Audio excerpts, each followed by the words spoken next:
मनागरी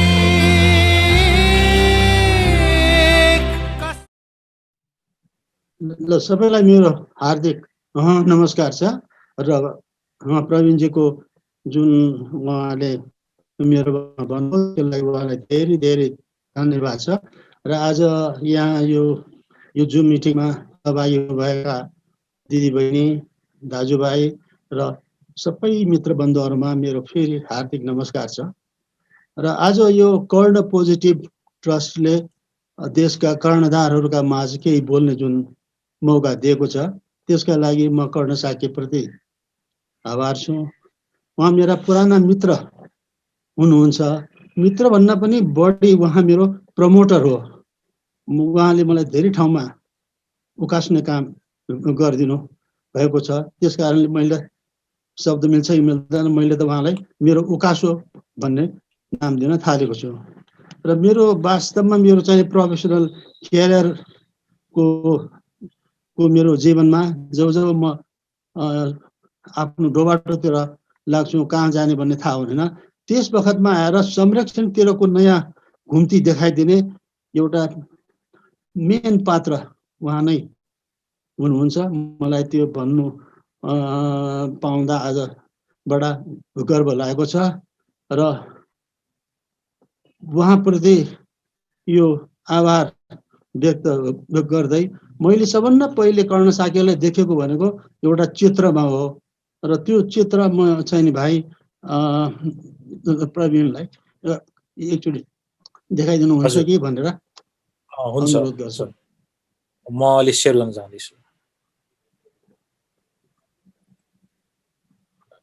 sir देखियो, स्क्रिनमा देखियो है सर? देखियो। यो चाहिँ नि कालो चस्मा लाएर कालो सुँगुरको पाठो बोक्ने मान्छे नै हो कर्ण साक्य। अब आज सन्दर्भ के पर्यो भने आजको कान्तिपुरमा यस्तै सुँगुरको पाठो बोक्ने टङ्कप्रसाद र अर्को उहाँका साथी जसलाई झुन्ड्याउनु पर्ला भनेर, शहीद गर्नु पर्ला भनेर सुँगुरको पाठो बोकाएर टुँडखेल घुमाएको रहेछ। त्यसको एउटा स्केच आजको कान्तिपुरमा छ। र के संयोग पर्यो भने यो सुँगुरले उनीहरूको बाहुन भएकोले उनीहरूको जात गयो रे। अब यो सुँगुरले चाहिँ कर्ण साक्यलाई नयाँ जात दियो। त्यो जात भनेको उहाँको संरक्षणको एउटा नयाँ जात कर्ण साक्यलाई दिएको छ। र आज यो संरक्षण र सोचका बारेमा चर्चा गर्नु पर्दा मैले भन्नै पर्ने हुन्छ कि यो दुईवटा शब्द संरक्षण र सोच, र त्यो दुई शब्दको संयुक्त स्वरूपको नामै हो कर्ण साक्य। त्यो मैले घमण्डका साथ भन्छु। र त्यसै गरेर संरक्षणको दुईटा पाटाहरू हुन्छन्, एउटा प्रकृति र अर्को संस्कृति। र यहाँ पनि यो प्रकृति र संस्कृतिको संयुक्त स्वरूप पनि कर्ण साक्य हो। त्यसकारण उहाँ कहिले 2 in 1 कहिले 1 in 2 र उहाँको जुन जीवनी छ, उहाँको जुन लेखनी छ, उहाँका करणी र उहाँका भरणीहरू केलायौँ भने यी कुराहरूको पुष्टि हुन जान्छ। र म उहाँलाई नमस्कार गर्दै मेरा आफ्ना कुराहरू यहाँ सुरु गर्न चाहन्छु। आज हाम्रा युवाहरू कोही केटु चढेर काठमाडौँ ओर्लिएका छन् भने कोही युवाहरू क्वालालम्पुरमा आफ्नो सास छोडेर कान्तिपुरमा ओर्लिरहेका छन्। कोही झन्डा बोकेर सडकमा छन् भने कोही डन्डा बोकेर तिनलाई ठोक्दैछन् र टोक्दै पनि छन्। र यो सुन्दाखेरि मलाई लाग्छ हाम्रो यो सुन्दर शान्त विशाल भनेर देवकोटाजीले नाम राखेको यो देशमा यो सुहाउँदै सुहाएन। यो चाहिँ नि पुरै यसको चाहिँ परिचय मिलेन। र यसै क्रममा मैले नेपालको परिचयको विषयमा ठाउँ ठाउँमा सोच्दै जाँदाखेरि विगत 30-40 वर्षदेखि नै हाम्रा सेमिनारहरूमा, विभिन्न गोष्ठीहरूमा, विभिन्न किताबहरूमा हाम्रै पढे लेखेका विद्वानहरूले नलेखी नछाड्ने 3-4वटा शब्दहरू छन्। उनीहरूले सधैँ के लेख्छ भने Nepal is a small landlocked र पोर कन्ट्री। र त्यसमा पनि फेरि sandwich between India and China भन्छन्। र त्यसमा अनि फेरि थपेर नेपाल चाहिँ नि on the lap of the Himalaya. भन्छन्। यसकारण मैले 20-30 वर्षै भयो यो स्मल ल्यान्डलक्ड पोर र अन द ल्याप अफ हिमालय भन्नेको यो कन्सेप्टलाई मैले च्यालेन्ज गर्दै आएको र यो सोचबाट ग्रसित यो नेपालीहरूको सोचलाई बदल्न तपाईँ साथीहरूबाट केही प्रयास होस् भन्ने हेतुले म आज केही कुराहरू फेरि राख्न गइरहेका छु। पहिले त यो Nepal is small country, Nepal सानो छ भन्नेमा हाम्रो लक्ष्मीप्रसाद देवकोटाजीले के नेपाल सानो छ भन्ने निबन्धमा यथेष्ट कुराहरू लेखिसकेको छ। तैपनि हामी नेपाललाई सानो छ भन्न छोड्दैनौँ र वर्ग किलोमिटरको क्षेत्रफल चाहिँ हामीलाई थाहा छ र यो वर्ग किलोमिटरको क्षेत्रले नेपाल सानो देखिन्छ। तर सबैले बिर्सेको कुरा के भने नेपालको उचाइ अथवा थर्ड डाइमेन्सनलाई हामीले सधैँ बिर्सेको छ। अर्थात् भनौँ न, अब हामी इजिप्टमा गएर कुन पिरामिड ठुलो कुन पिरामिड सानो भनेर हेऱ्यौँ भने त्यसले ओगटेको एरियाले त सानो ठुलो त हुँदैन। त्यसको उचाइ समेतको तीनवटा डाइमेन्सन राखेपछि मात्रै त्यसको वास्तविक साइज आउँछ। यसकारण आजका युवा र आज विकसित भएका प्रविधिको लागि एउटा के चुनौती छ भने नेपाललाई यसको थर्ड डाइमेन्सनको सर्फेससम्म जोडेर नयाँ एरिया निकाल्नुपर्छ अथवा नेपाललाई स्क्वायर किलोमिटरमा होइन क्युबिक किलोमिटरमा यसको साइज निकाल्नु पर्छ। अब यो चुनौतीहरू भावीका पुस्तालाई रहिरहनेछ र यहाँहरूलाई त्यसप्रति आफ्नो ध्यान जाओस् भन्ने मेरो चाहिँ नि एउटा धारणा छ। अर्को चाहिँ नि धेरै पटक हामीले गीतमा बाजामा सबैतिर सुन्छौँ कि नेपालको काखमा हिमाल छ भन्ने कुरा धेरै सुनिरहेका छौँ, आज भोलि पनि सुन्दैछौँ। अब हामीले नेपाललाई यदि घुम्यौँ भने नेपालको वारी पनि हिमाल छ, नेपालको पारी पनि चाहिँ नि हिमाल छ। त्यसकारण यसबाट के थाहा हुन्छ भने हाम्रो मेचीदेखि महाकालीसम्मको जति हिमाल छ नि त्यो हिमाल सबै नेपालको काखमा छ। अब हिमालको काखमा कास्की भने जस्तै हिमालको काखमा नेपाल होइन कि नेपालको काखमा हिमाल छ भन्ने एउटा सोच हामीले नबनाइकन हुँदैन। किनभने हामी हिमाल मात्रै होइन, यहाँ तराई पनि छ, यहाँ भोट प्रदेश पनि छ। यसकारण यो तीनवटा कुरा स्मल ल्यान्डलक्ड र पोर भन्ने कुरालाई नकार्न चाहिँ चाहन्छु म। र त्यसपछि गएर अर्को एउटा कुरा हामीले सधैँ सुनिआएको के भने नेपाललाई ल्यान्ड लिङ्क कन्ट्री भनेर मैले भन्दै आएको छु। तर मैले सुन्दै आएको कुरा चाहिँ नेपाल चाहिँ नि ल्यान्ड लक्ड कन्ट्री, जुनसुकै सेमिनार पेपरमा पनि ल्यान्ड लक्ड कन्ट्री भनेर देख्छौँ। अब यसमा धेरै कुरा गर्नु आवश्यक छैन, किनभने यो ल्यान्ड लक्ड भएको भए तिब्बतमा बग्ने पुङ्चु नदी अरुण बनेर नेपाल पसेर अनि फेरि गङ्गाजीमा मिलेर समुद्रसम्म जान्छ। त्यहाँ कसैमा लक छैन, कहीँ तालाबन्दी छैन। सयौँ नदी नालाहरू भारततिर जान्छ, कहीँ तालाबन्दी छैन। सयौँ नदीहरू भोटतिरबाट नेपाल आउँछ, तिब्बतबाट नेपाल आउँछ, कहीँ तालाबन्दी छैन। अब तालाबन्दी कहाँ देख्छौँ भने जब हामी यो चाहिँ नि हाम्रो सरकारले सिमानाको नाका खोल्ने र बन्द गर्ने भन्ने यो कामहरू जब सुरु हुन्छ, त्यो नाका खोल्ने र बन्द गर्ने यो सरकारी कामले चाहिँ नि हामीलाई लक गर्छ।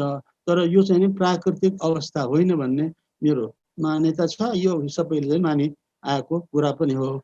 त्यसकारण हामीलाई अब सलहको बगाल नेपालमा आयो, कहीँ ल्यान्डलक्ड हुँदैन। पोल्युसन नेपालमा भित्र्यो, कहीँ ल्यान्डलक्ड छैन। अब बाघको हड्डीलाई तस्करी गर्यो, ल्यान्डलक्ड छैन। रक्त जनधन तस्करी गर्यो, ल्यान्डलक्ड छैन।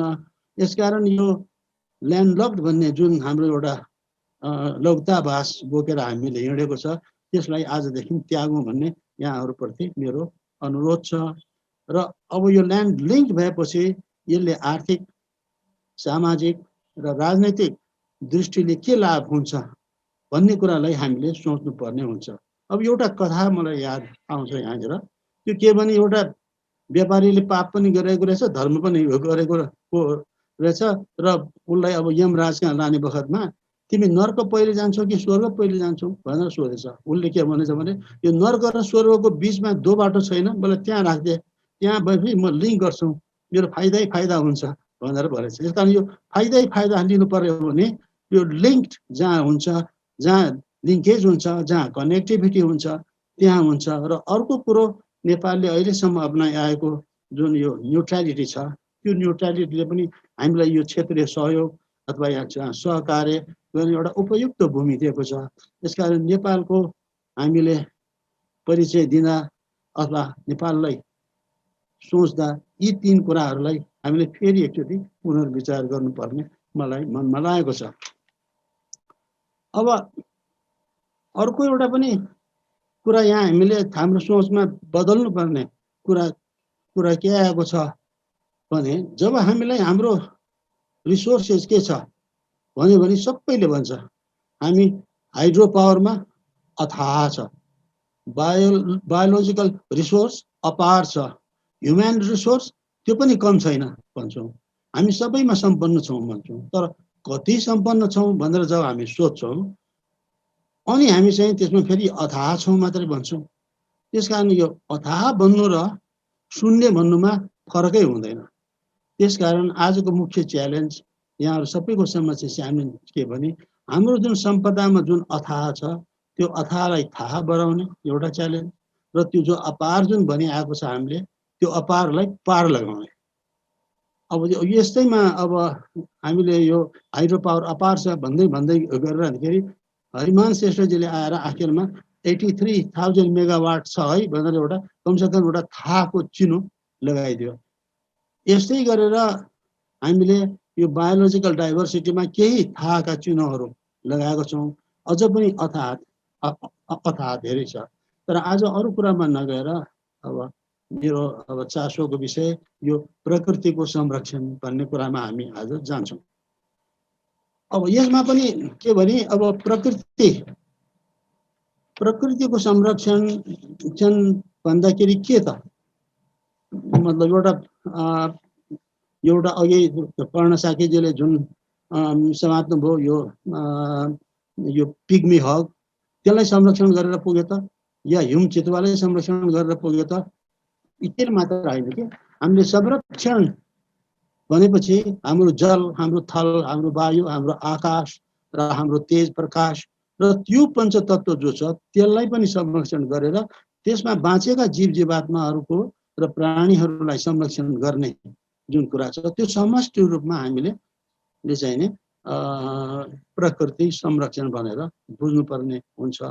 र यसमा पनि अब मैले धेरै ठाउँमा भन्दै आएको छु। अब प्रकृति भनेको के त भन्दाखेरि हामीले विदेशीहरूलाई सोध्यो भने जङ्गल एउटा प्रकृति हो, रुख एउटा प्रकृति हो, बादल प्रकृति हो, पानी प्रकृति हो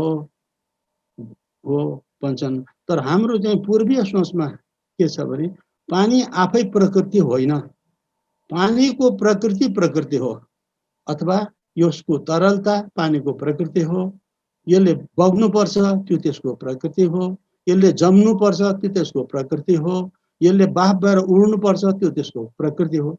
त्यस्तै रुख भन्यो, अब रुखको प्रकृति के? रुख आफै प्रकृति हो तर रुखको प्रकृतिलाई हामीले संरक्षण गर्नुपर्ने हुन्छ। अब रुखले हामीलाई छहारी दिन्छ, अब रुखले अक्सिजन दिन्छ इत्यादि कुराहरू त छँदै छ। अब रुखमा कति जीव जन्तु चराचुरुङ्गीहरू आश्रित हुन्छन्, त्यो पनि रुखको चाहिँ प्रकृति हो। र हामीले सोच्नुपर्ने के भने रुखको अर्को प्रकृति भनेको मान्छेलाई बुद्ध बनाउने प्रकृति पनि रुखकै हो। त्यो हामीले थाहा भएकै कुरा हो। त्यसकारण यस्तै प्रकृतिको विषयमा हामीले जान्न, हामीले बुझ्न र हामीले त्यसलाई यो प्रकृतिलाई संरक्षण गर्न जान्नु परेको छ। तर हाम्रो च्यालेन्ज भनेको के भने हाम्रो देशमा संसारभरिको बायोक्लाइमेटिक जोन्सहरू यहाँ छ, सारा पृथ्वी ढाक्न पुग्ने जलवायु यहाँ छ। अब त्यो डाइभर्सिटी भएकोले त्यहाँको च्यालेन्ज हामीसँग भिन्दै किसिमको च्यालेन्ज छ। अब भनौँ न नर्वेदेखि न्युजिल्यान्डसम्मको जति हावापानी छ त्यो नेपालभित्रै छ। यसकारण हाम्रो नेपालमा अब हामीले यो इकोलोजिकल म्यापहरू इत्यादि बनाउँदाखेरि या बायोक्लाइमेटिक म्यापहरू बनाउँदाखेरि सब ट्रपिकल वार्म टेम्परेट भनेर यो जस्तो एउटा इन्द्रेणीको 7वटा रङ हुन्छ नि, त्यो 7वटा रङ एकै ठाउँमा मिलेर बसेको टम्म एकपछि अर्को मिलेर बसेको ठाउँ संसारमा धेरै ठाउँमा छैन। र यो पर्वतीय क्षेत्रमा होला, त्यसमा पनि हाम्रो जस्तो यो सब ट्रपिकल माउन्टेन्समा धेरै हुने हुनाले यो सबै किसिमको यो सप्तरङ्गी जुन यो संसारको हावापानी छ त्यो सबै नेपालमा पाइन्छ। त्यसै भएको हुनाले हामीले के लेख्यो भने नेपालको यो मकालु बरुण नेसनल पार्क, अब किनभने त्यो मकालु बरुण नेसनल पार्क भन्नाले अरुणको उपत्यका हुन्छ, त्यो संसारको सबभन्दा डिपेस्ट भ्याली हो। त्यसका सबभन्दा डिपेस्ट भ्याली भएकोले यहाँ 1000 मिटरदेखि 8000 मिटरसम्म चाहिने त्यहाँ ग्लोबल वार्मिङ के भयो त भन्ने कुराहरू मोनिटर गर्नलाई अहिले चाहिँ त्यहाँ मोनिटरिङ स्टेसन्सहरू हामीले 2 वर्षदेखि स्थापना गरेका छौँ। र त्यसको चाहिने सुरु गर्नलाई हामीले के कन्सेप्टबाट सुरु गर्यौँ भने ग्लोबल वार्मिङ भयो भने रुखले उकालो चढ्छ, ग्लोबल वार्मिङ भयो भने लामखुट्टेले पहाड चढ्छ। यसका लामखुट्टेले पहाड चढ्यो कि चढेन, रुखले उकालो लाग्यो कि लागेन, ती कुराहरू हेर्ने र अर्को त्यहाँ भएका जीव जन्तु प्राणीहरू उँभो लाग्छन् कि उँधो लाग्छन् या त्यही छन् भन्ने कुराको मोनिटर गर्नलाई यो नेसनल पार्कहरू हाम्रो संरक्षित क्षेत्रहरू सर्वोत्तम छ संसारमा। त्यसकारण अहिले एउटा नयाँ यो ग्लोबल वार्मिङको जुन समस्या छ त्यसलाई मोनिटर गर्न हाम्रा नेसनल पार्क्सहरू र हाम्रा यी डिपेस्ट भ्यालीहरू, डिपेस्ट गर्जेसहरू जस्तो कालीगण्डकी ज्यादै महत्त्वपूर्ण छ। यसप्रति पनि हाम्रो ध्यान जानुपर्छ जब हामी संरक्षणका कुराहरू गर्दछौँ। अब नेपालको चाहिँ यो जुन हामीले एउटा इकोलोजिकल म्याप गर्यौँ, यो 7वटा रङका 7वटा ब्यान्डका जति यो बायोक्लाइमेटिक जोन्स छ त्यसभित्र इकोसिस्टमहरूलाई हामीले हेर्यौँ भने 118वटा इकोसिस्टम्सहरू त्यहाँ हामीले पहिचान गरेका छौँ। अब त्यसमा एकातिर हिमालयको हिउँ चितुवा र अर्कोतिर यो हाम्रो चितवनको के अरे गेडा, बाघ, हात्ती इत्यादि कुराहरू। र अब यो चितवनको फेरि मलाई कुरा आउँदाखेरि यहाँ भनिहाल्नु कि त्यो चितवन राष्ट्रिय निकुञ्जको नेपालको पहिलो राष्ट्रिय निकुञ्ज हो त्यो, र त्यो पहिलो राष्ट्रिय निकुञ्जको पहिलो सर्वेक्षण गर्ने साथी पनि हामीसँगै हुनुहुन्छ, उहाँको नाम हो कर्ण साक्य। अब उहाँले यो दुर्लभ जन्तुहरूको चाहिने वासस्थानको चाहिने खोजीमा जाँदा यो चितवनलाई राष्ट्रिय निकुञ्ज बनायो र आज गएर नेपालको लगभग 25% भूभागमा चाहिने आज संरक्षित क्षेत्रहरू छन्। त्यो चितवनबाट सुरु भएर मकालु बरुण, खप्टडदेखि सबैतिर गएर भएको छ। र यसमा फेरि अर्को एउटा कुरा यसमा मैले थप्नुपर्ने हुन्छ, यी राष्ट्रिय निकुञ्जहरूमा त्यहाँका स्थानीय जनताहरूको जुन भूमिका छ र त्यहाँ काम गर्ने सेनाहरूको जुन भूमिका छ, त्यहाँको सरकार जुन छ, यसकारण यी सबैलाई संयोजन गरेर लग्ने काममा जुन राष्ट्रिय यो जुन चाहिँ सरकारले निकुञ्ज विभागले काम गरेको छ त्यो ज्यादै सराहनीय छ। अब यसमा चाहिँ हुँदाखेरि यो नेपालको 25% हामीले संरक्षण गरौँ भन्छौँ, तर वास्तवमा हेऱ्यौँ भने यसले कति कुराहरूको संरक्षण गरेको छ भनेर प्रसाङ्गिक गर्न थाल्यो भने एउटा त के भने अब भनौँ न हाम्रो छिमेकी राष्ट्रहरूकै गरौँ कुरा, हाम्रो नेपालले यो पृथ्वीको कति सर्फेस त्यसले ओगटेको छ ल्यान्ड एरियामा भन्दाखेरि 0.1% हुन्छ। त्यो भनेको हामीभन्दा चीन 65 गुणा ठुलो छ भन्नु हो। अब नेपालको यो संरक्षित क्षेत्र र नेपालमा फुल्ने जुन वनस्पति छन् त्यसको प्रजाति संख्यामा हामीले गण्यौँ भने चीनमा जति छ नेपालमा जति छ त्यो दुईटाले मिलायो भने चीन नेपालभन्दा 5 गुणाले मात्रै ठुलो हुन्छ, 65 गुणाले होइन। त्यस्तै नेपालभन्दा इन्डिया लगभग 22 गुणाले ठुलो छ र फुल्ने यी नै वनस्पतिलाई हामीले जोड्यो भने त्यो 3 गुणा भन्दा छैन। यसकारण हाम्रा छिमेकहरू त्यत्रो ठुलो छिमेकहरू, त्यत्रो ठुलो विशाल, त्यत्रो ठुलो महान देखिँदैन जब हामी बायोडाइभर्सिटीको हिसाबले हेर्छौँ र जैविक सम्पदाको हिसाबले हेर्छौँ। नेपाल सानो देश होइन। अब यस्तैमा मैले धेरै ठाउँमा भन्दै आएको छु। अब हाम्रो खास गरेर यो चराकोमा अलिकति मानिसहरूको ध्यान सडक्कै जाने हुनाले चरा प्रजातिको सङ्ख्यामा अहिले धमाधम थप्दै पनि छ। यो 886 वटा चरा नेपालमा छ। तिती प्रजाति मतलब भँगेरा एउटा प्रजाति, काग एउटा प्रजाति, मान्छे एउटा प्रजाति भने जस्तै चराका प्रजातिहरू 886 छ। त्यो भन्नुको मतलब के भने संसारको 9.5%, 9.5% चरा नेपालभित्रै छ, नेपालको सम्पदाको भाग भयो त्यो। अब त्यस कारणले भनौँ न हाम्रो एउटा नेपालको एउटा अति सबै मान्छेले थाहा भएको सारस चरालाई गएर ल चराको चाहिने हिसाबले हामी कहाँ 9.5% संसारका चराहरू छन्। त्यो अनुसार नेपालको साइज कत्रो हुनुहुन्छ त ल चुनो लगा भनेर सारसलाई उडाएर पठायो भने अहिले नेपालको जुन साइज छ त्यसलाई 95ले गुन्नुपर्छ। झन्डै नेपालभन्दा 100 गुणा ठुलो। हामी चाहिँ हाम्रो एरियालाई फेरि 95 गुणाले गुनेपछि मात्रै त्यो चाहिने सारसले आफ्नो मतलब पर क्यापिटा ल्यान्ड भेटाउँछ। अब यत्रो सम्पदा हामीले संरक्षित गरिआएका छौँ। अब यो धेरैको सम्पदा मात्रै होइन कि अब यी जैविक विविधताको जुन सम्पदा छ अब यसले विश्व कीर्तिमानी पनि यसमा धेरै छ। अब मैले धेरै ठाउँमा पनि आएको छु, जस्तै भर्खर सारसकै ल्यायो कुरा। विश्व कीर्तिमा उड्न सक्ने चरामा सबभन्दा अग्लो चरा संसारमा सारसै रहेछ। सारसभन्दा ठुलो चरा उड्दै सक्दैन। अब सारसकै हाराहारीमा अस्ट्रिचको फार्म पनि ल्याएको छ, राखेको छ। यो सारसभन्दा ठुलो जरुर छ, तर त्यो अस्ट्रिचहरू उड्न सक्दैनन्। त्यसैले मैले साथीहरूलाई हँसाउन हाम्रो सारस चाहिने चरा, अस्ट्रिच चाहिने बिचरा भन्छु म।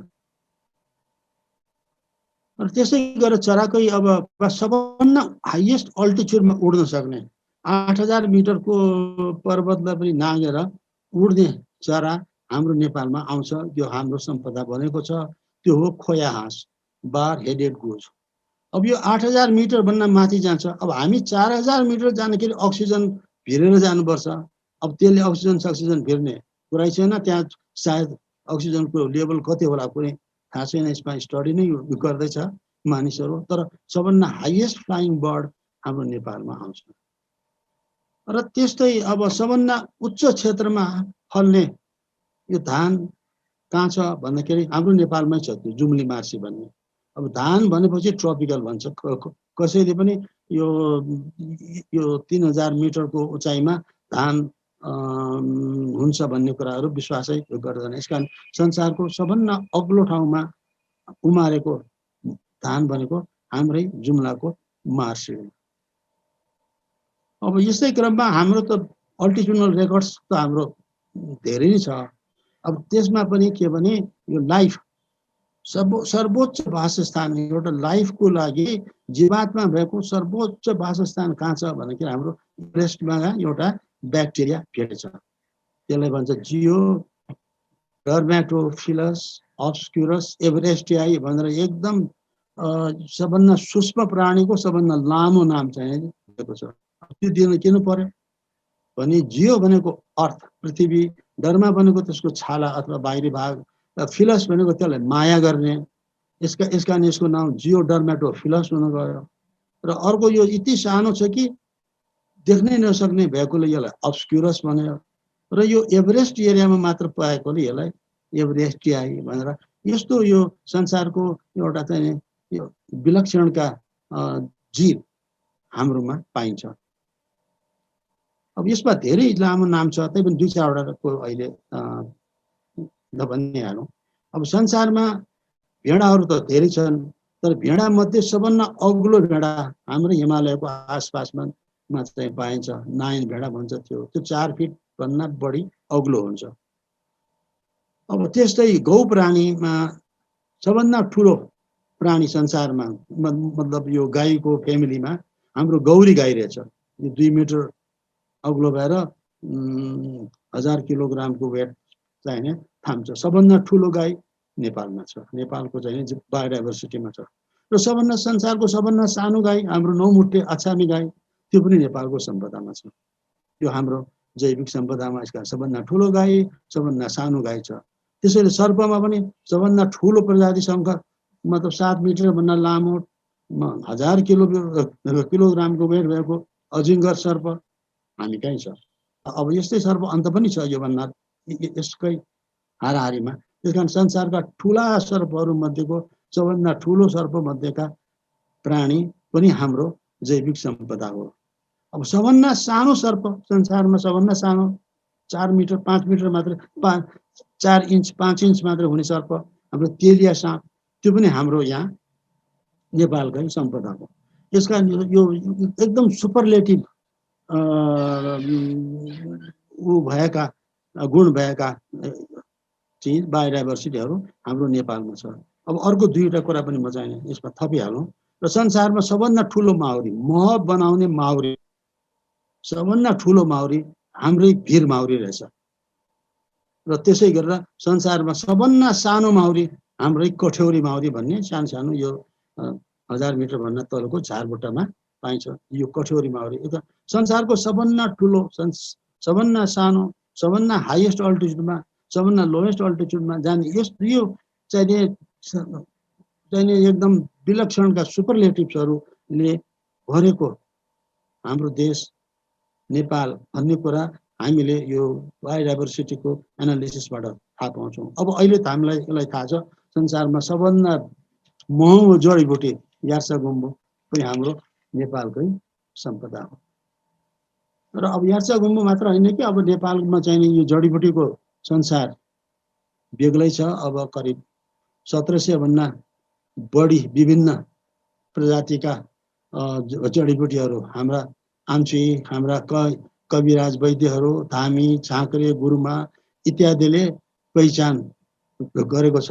तर यहाँनिर एउटा कुरा मलाई के भन्नु मन लाग्छ भने अब यी जडीबुटीहरू लोप भएका छैनन्, तर जडीबुटीलाई चिन्ने मान्छेहरू लोप हुँदैछन्। त्यो जडीबुटीको विषयमा ज्ञानका स्रोतहरू लोप हुँदैछन्। त्यसकारण इन्डेन्जर्ड भनेको के भने ट्रेडिसनल नलेज, यसलाई हामीले संरक्षण गर्नुपर्छ। हाम्रो संरक्षणको काममा यसलाई हामीले छोड्नुहुन्न भन्ने मेरो चाहिँ विचार छ। र यसकारण यो परम्परागत ज्ञान लोप भयो भने के हुन्छ भने त्यो मुर्छा परेको लक्ष्मणलाई लक्ष्मण बुटी ल्याइदियो, हनुमानले चिन्ने कुरा आएन।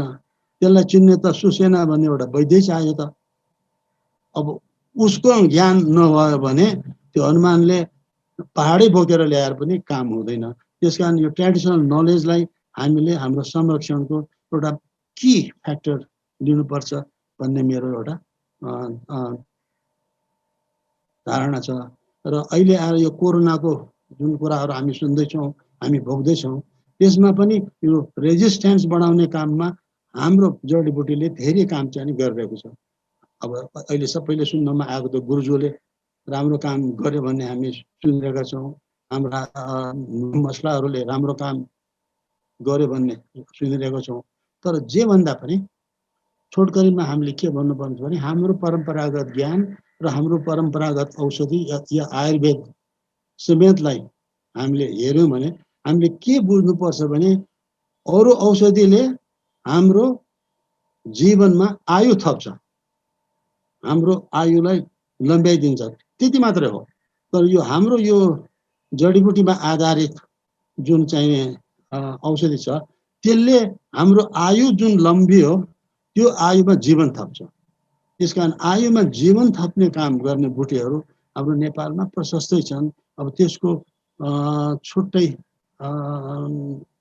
एउटा विवेचना गर्न सकिन्छ, त्यतापट्टि पनि हामी नजाउँ, अहिले यसलाई यतिकै राखौँ। त्यस्तै गरेर अर्को यो बायोडाइभर्सिटीकै कुरा गर्दाखेरि हाम्रो कृषि, अब कृषिलाई छोड्नु त मिल्दैन, तर आज हामी त्यसमा जान्नौँ। तैपनि यति मात्र भन्नु मन लागिरहेछ कि नेपालमा 2000 भन्दा बढी प्रजातिका जातिका धानहरू छन्। अब धान त एउटै जाति मात्र हो, तर त्यसको ल्यान्ड रेसेस भन्छ, जस्तो जुम्ली मार्सी एउटा भयो, अब पोखरातिर जेठी बुढो भन्ने, कहीँ बासमती, कहीँ तौली, कहीँ थापा चिन्या इत्यादि ठाउँ ठाउँमा आफ्नो ठाउँ ठाउँमा भिन्न भिन्नै किसिमका यो चामलहरू, धानहरू हाम्रो माटोले दिएको छ। त्यसकारण यो स्थानीय माटोको सुवास बोकेका यी विभिन्न अन्नबाली, र अन्नबाली मात्र होइन र फलफुल, र अब त्यस्तै तिनका फलफुल, अन्नबाली र त्यसलाईबाट बन्ने जुन परिकारहरूको जुन छ त्यसको चाहिँ विशेष किसिमले संरक्षण हुनु आवश्यक छ। अहिले हामीले भर्खरै त्यो शाहजीले जुन यौमरी बनाएर जुन लग्यो, अब हाम्रो चामलको, हाम्रो चाकुको, हाम्रो तिलबाट बनेको चिजलाई यसरी संसारमा ल्याउन सक्नु, त्यो पनि एउटा संरक्षणको विशेष चाहिने पाटो हो। यो यहाँहरू सबैले देख्नुभएकै कुरा हो। र यस सन्दर्भमा अब मैले एउटा कुरा जोड्नुपर्ने के हुन्छ भने, यो कृषिको कुरा गर्दाखेरि विदेशीलाई ल्याएर हामीले हेलिकप्टरमा लिएर मकालु बनाउनुतिर घुमाउनु लाग्दाखेरि उसले सबभन्दा पहिले के भन्यो भने, ओहो यत्रो पहाडलाई खनेर यतिका करोडौँ काङ्ग्राहरू बनाएर नेपाल चाहिँ बनेको रहेछ। यसकारण Nepal is a land of billion terraces भनेर भन्थ्यो मलाई। म पनि छक्क परेँ, ओहो यत्रो विधि माटो, यत्रो विधि हिमाल, यत्रो विधि पहाडलाई सम्झाएर काङ्ग्रा मान्छेको हातबाट, कोदालोबाट कसरी सम्भव भयो होला भने यो हाम्रो म्यान पावरको कमाल हो, हाम्रा किसानहरूका कमाल हुन्। त्यसकारण हामीले चाहिँ इलेक्ट्रिकले के भने विभिन्न ठाउँमा गएर त्यहाँको माटोको सुवास के हो भन्ने कुराहरूलाई हामीले अध्ययन गर्नुपर्छ, चिन्नुपर्छ। र त्यसको लागि यहाँ जोड्नु मन लागेको कुरा के भने, पहिलो जुन यो भिजिट नेपाल सुरु भयो नि 1998 जसका चाहिने कर्णधार हाम्रो कर्ण साक्यजी र अनि हाम्रो गतिमेन्द्र पुरुषजीहरू हुनुहुन्थ्यो। उहाँहरूले यो सुरु गरिदिएपछि आफ्नो देश घुम्ने चाहिने नयाँ जोस चाहिने नेपालीहरूमा ज्यादै पलाएको देखेँ। अब आजकल चाहिने के भने अन्नपूर्ण ट्रेकमा या झुमसुम जाने या इलाम जाने नेपाली टुरिस्टहरू प्रशस्तै देखियो अहिले। अब त्यसको लागि उहाँहरूलाई बधाई छ।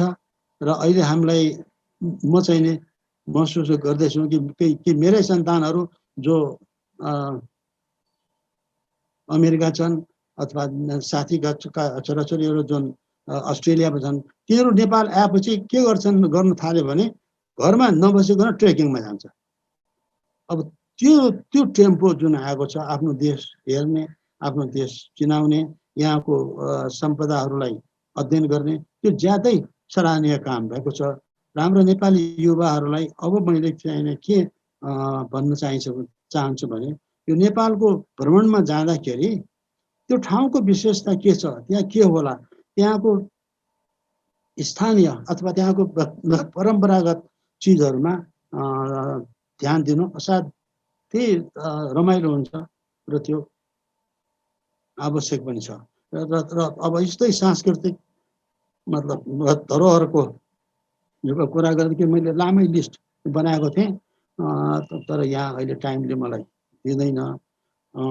त्यसकारण भनौँ न एक नम्बर प्रदेशको मात्रै यसो बिहान बसेर लिस्ट बनाउँदाखेरि जाँदाखेरि बिर्सनै नहुने कुराहरू के छ, के लाग्छ त भन्दाखेरि ताप्लेजुङको तोङबा। अब तोङबा नखाइकन ताप्लेजुङबाट आउनु हुँदैन। त्यस कारण तोङबा कसरी बन्छ, कसले बनाउँछ, के हो यो कुराहरू हामीले थाहा पाउनु जरुरी छ। अब मैले तोङबा यस कारणले भने कि मलाई मेरो चाहिँ यो प्लान्ट सर्वेको दौरानमा 50 भन्दा बढी थरीका जाँड चाहिँ खाएँ होला मैले ठाउँ ठाउँमा।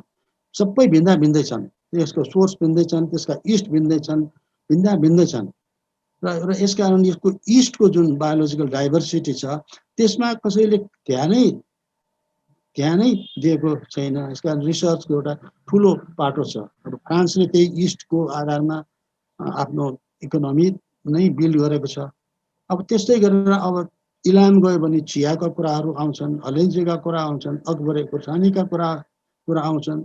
अब भोजपुर गयो भने त्यहाँ कोकिटाको कुरा आउँछन्। तर त्यो कोकिटाको कपास जुन चाहिने आफै नेचुरली अलिकति रातो कोकिटाको रङ हुन्थ्यो, त्यो प्लान्ट लोप भइसक्यो जस्तो मलाई लाग्छ। आजकल छैन त्यो। अब कुरा गर्दाखेरि आज सुँगुरको कुरा कताबाट आयो र धरानको च्वाचे आज सानै भएमा बेचिराखेको थियो अस्ति, कहाँ भने धरानको च्वाचे सुँगुर भनेर। यसरी त्यो धरानको सुवास बोकेर आएका यस्ता चिजहरूलाई हामीले भ्रमण गर्दाखेरि, नेपाल भ्रमण गर्दाखेरि छोड्नुहुन्न। अब दिङला गयो भने रुद्राक्षको कुराहरू सुन्नु पर्यो, जान्नु पर्यो। अब तेह्रथुम गयो भने गुराँसका कुराहरू जान्नु पर्यो, ढाकाका कपडाहरूको चाहिँ कुरा जान्नु पर्यो। अब धनकुटा पुग्दाखेरि सुन्तलाका कुरा गर्थ्यौँ। अब उहाँ 15-20 वर्ष पहिले धनकुटा जाँदाखेरि धनकुटाको पहिचान भनेकै सुन्तला थियो। सुन्तला धनकुटाको पहिचान थियो। अब पोहोर साल जाँदाखेरि धनकुटामा सुन्तलाको साटो एभोगाडो बेच। अब त्यो धनकुटालाई एभोगाडोको राजधानी नै बनाएर राखेछ। अब भन्नुको मतलब के भने एभोगाडो जस्तो उता मतलब मेक्सिको यतापट्टिका यस्ता चिजहरू हाम्रो नेपालको माटोमा जति पनि फैलिएको छ। हाम्रो अब यो बाहिरबाट आएका अब मकै भान्टादेखि सबै गऱ्यो भने यसको फेरि अर्कै चाहिने संसार छ। त्यतापट्टि पनि हामी नजाउँ। तर जहाँ गए पनि हामी यो नेपाल भ्रमणमा जाँदाखेरि त्यस ठाउँको माटोको सुवासलाई हामीले अनुभव गरेरै आउनु पर्छ। अब सखुवा सभामा जाँदाखेरि मलाई त्यहाँ त्यो मकालो बनाउनुको काम गर्दाखेरि भुत्ले कुखुराको नाम सुनेको थिएँ। त्यहाँ कुखुरालाई के गर्दो रहेछ भने त्यो भुत्ला सहितै पोलेर त्यसबाट बनाउने मासुको असाध्यै मिठो परिकार हुन्छ भन्ने, त्यसलाई खोज्दा आजसम्म मैले पाएको छैन। त्यो भुत्ले कुखुरा सुने तर त्यहाँ छ भन्छ, तर त्यो खाएको छैन, त्यो लेखेको छैन। यसमा तपाईँहरू जानुभयो भने यो भुत्ले कुखुराको चाहिँ कबाब सखुवा सभामा नखाइकन नआउनु होला। र अर्को चाहिँ सखुवा सभामा एउटा मैले त्यो चाहिँ चाखेँ। एउटा खुर्सानी हुँदो रहेछ, त्यसलाई राङ्गे खुर्सानी भन्दो रहेछ। राङ्गे किन भनेको अरे भने एउटा खुर्सानीले एउटा राँगा ठ्याक्कै पाक्ने। त्यसैले यो ठाउँको सुवास हामीले छोड्नु हुँदैन। तपाईँहरू जहाँ गए तापनि त्यो ठाउँको त्यो सुवास बोकेका चिजहरूलाई हामीले चाहिने छोड्नु चाहिने हुँदैन। यो नेपाल भ्रमणमा अब तपाईँहरूले त थाहै छ, कतै पाल्पा गयो भने हाँसको छुवाला इत्यादि कुराहरू धेरै छन्। यसको लिस्टमा अहिले म नजाउँ र अहिले समयको त्यो हेरेर अब म अन्त्यमा मेरो 3वटा कुराहरूमा म जान चाहन्छु। पहिले त मैले अघि नै भने यो प्रकृति संरक्षण भनेको कुनै वस्तुको मात्र संरक्षण होइन, त्यो वस्तुको प्रकृतिको संरक्षण। त्यसको वस्तु तपाईँहरूले हातमा पर्यो भने त्यसको प्रकृति के हो भनेर बुझ्नुपर्छ। त्यस कारण प्रकृतिको संरक्षण भनेपछि कुनै वस्तुको मात्र होइन, त्यसको प्रकृतिको पनि संरक्षण गर्नुपर्छ। भनेको मतलब सुगालाई संरक्षण गर्ने भनेर पिँडामा राखेर चाहिने भएन। पिँडामा राखेर त्यो सुगाको प्रकृति संरक्षण हुँदैन। सुगालाई वनै चाहिन्छ। त्यस कारण वन समेतको संरक्षण चाहिने प्रकृति संरक्षण हो। अब त्यसकारण यो संरक्षणले एउटा अहिले नयाँ कुरामा ध्यान दिनुपर्ने कुरा के छ भने यो संरक्षण हामीले गरेपछि हामीलाई हाम्रो सिभिलाइजेसन चाहिँ इको सिभिलाइजेसनमा हामी परिणत गर्न सक्छौँ। आजकल यो इको सिभिलाइजेसनको कन्सेप्ट चाइनातिर जापानतिर आउँदैछ। यसको लागि संरक्षण नगरिकन हुँदैन। इको सिभिलाइजेसन नहुनाले यो अहिलेको चाहिँ वर्तमान संसारमा यो ग्लोबल वार्मिङ र कोभिडको चाहिँ जस्तो पेन्डेमिक्स इत्यादिहरू के भने यो इको सिभिलाइजेसन नहुनाले भएको भन्ने धेरैको मान्यता बस्न थालेको छ। र अहिले इको सिभिलाइजेसन नहुँदाखेरि जुन प्लास्टिकको समस्या पर्छ त्यत्रो समुद्रमा कति प्लास्टिक भयो के भयो भन्ने यसमा धेरै तथ्याङ्कहरू आएको छ। अब यी तथ्याङ्कहरू त आफ्नो ठाउँमा छ, तर हामीले आफ्नो इतिहासलाई फर्केर हेऱ्यो भने हाम्रो मल्यकालीन जुन सभ्यता छ त्यो चाहिँ नि वास्तवमा इको सिभिलाइजेसन रहेछ। किनभने अब हामीले त्यस बखतमा भनौँ न 90 सालमा भत्केको घर र 72 सालमा भत्केको घर दुईटालाई यसलाई दाज्यौँ भनेर 90 सालमा भत्केको घरको काठ इँट माटो सबै रियुज हुन्छ, रिसाइकल हुन्छ। 72 सालमा भत्केको घरको कुनै कुरा पनि बहुत कम कुरा मात्रै रिसाइकल हुन्छ।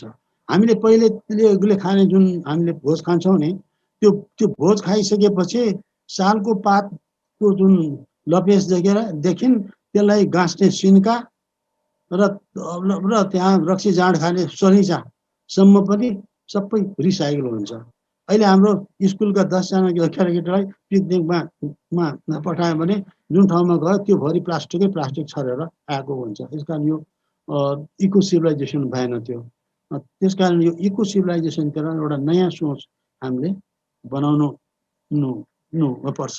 हाम्रा परम्पराले जुन देखाएका कुराहरू छन्, सृष्टि हुन्छ, पालन हुन्छ, संहार हुन्छ र फेरि सृष्टि हुन्छ। यो रिसाइकल हुने जुन कुरा छ यो रिसाइकल हुने एउटा सिभिलाइजेसनलाई हामीले अँगाल्नु आवश्यक छ। र अन्तमा मैले एउटा कुरा यहाँ के सेयर गर्न लागेको भने अघि नै हामीले भने कि अहिले अब हाम्रो यो रिसोर्सको कुराहरूलाई जुन अथाहलाई थाहा बनाउने कुरा, अथाहलाई हामीले थाहा नबनाइकन हामी कहाँ अथाह सम्पदा छ भनेर काम लाग्दैन। अब यस विषयमा एउटा सानो कुरा भन्छु कि अस्ति मात्रै अब हाम्रो K2 चढेर आया हाम्रा वीर जवानहरू, शेर्पाहरू, मगर्जीहरू, उहाँहरू सबै हामी कहाँ त्यो शक्ति छ, म्यान पावरको त्यो शक्ति छ। अब मैले यहाँ के भन्नु लागेको भने यो हाम्रो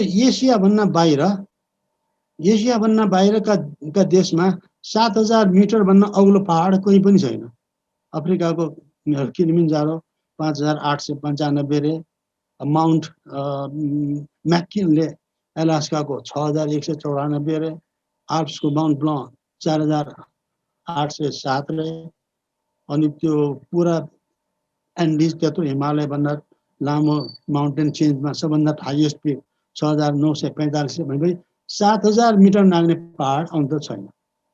अब हामी कहाँ 7000 मिटर नागेका 78वटा पिक्सहरूको नाम दिएको छ हर्कबहादुर गुरुङले, जसको पिक्सको उचाइ दिएको छ तिनको नाम छैन। नाम नभएका पिकका 7000 भन्दा माथिका पिक्सहरू 78वटा छ भने तिनलाई चढेर तिनलाई नाम दिएर त्यहाँको वातावरणलाई अध्ययन गरेर त्यसलाई टुरिज्म डेस्टिनेसन बनाउन सकिन्छ कि सकिँदैन, अथवा ट्रेकिङ स्पोर्ट्सको लागि त्यसलाई खोल्न सकिन्छ कि सकिँदैन भन्ने यी कुराहरू हामीले यो थाहामा ल्याउनु पर्यो। थाहामा ल्याउनु पर्यो भनेको त्यसलाई नाम दिनु पर्यो। अब त्यहाँको चाहिँ नि सम्भाव्यताहरू हामीले खोलिदिनु पर्यो। तसर्थ यो कर्ण साकेजीको जुन सकारात्मक सोचलाई अहिले नयाँ उचाइ दिन यो अथाहको संसारलाई थाहाको परिधिभित्र ल्याउने काम नेपाली युवाहरू चाहिँ जुटोस् भन्ने मेरो शुभकामना छ। आजलाई यतिकै भनौँ र धन्यवाद। समय दिनुभएको तपाईँहरूलाई मनागरी कसरी बनु मनागरी